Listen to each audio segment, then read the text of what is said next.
That's true. Still ahead, we got a lot more and more pandemic restrictions impacting millions of business owners nationwide. So what can Congress do to keep Main Street afloat? Dan Geltrude says extending unemployment and another round of PPP would be a good start. The financial expert shares other steps he thinks need to happen. That's next. Well, I need dollar, that's what I need.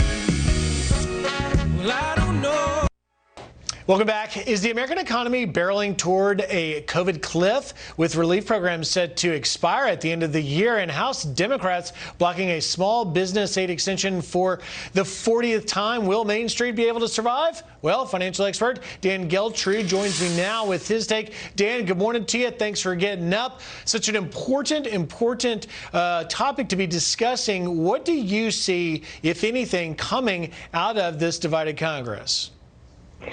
Well, a lot of times they say that split government is a good thing because there's a balance of power. In this particular case, as it pertains to stimulus, it's not so great at all. You have the Senate and the House so far apart in the amount of aid that they're looking to provide. So we really have to focus in on getting some type of compromise deal done during the lame duck session. Now, what I would tell you is I think they need to really focus in on getting businesses as much help as possible.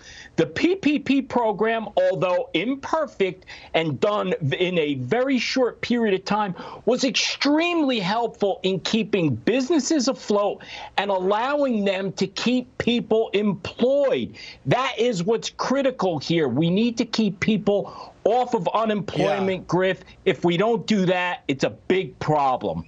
So, Dan, let us show our viewers the programs that are ending on December 31st. You have that pandemic emergency unemployment compensation, an important one there. Pandemic unemployment assistance for all those that are searching for jobs. Nationwide eviction moratorium, student loans paused, and funding for required sick leave. Representative Mark Green was talking about this yesterday on America's News headquarters. Here's a little bit of what he had to say. I want to get your reaction on the backside.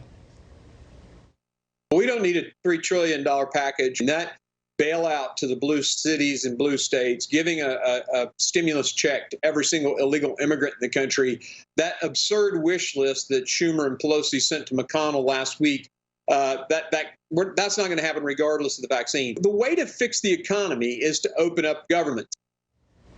So, Dan, clearly Mark Green there taking his view, but you have had at least some conversations between the big four, as they're known here in Washington, right? Pelosi, Schumer, McCarthy, and McConnell. Do you think they can get some compromise to bring some aid to the people that need it the most?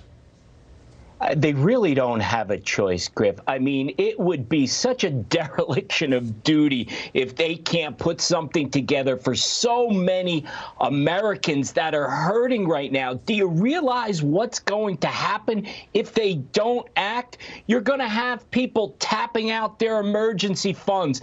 Then they're going to tap out their credit cards. Then they'll go into their retirement funds. These are all terrible ideas.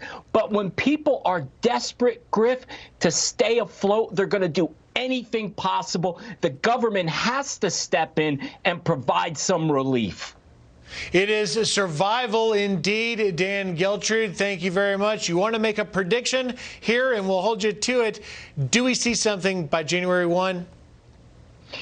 By January 1, I'm not so sure, but I'm going to have some faith here, Griff. You could play the tape back. I say they get something done by that time. We shall see. We shall see, and I hope you are correct. Dan Geltrude, thank you very much, and happy Thanksgiving to you. Thanks, Griff. And coming up in the next hour.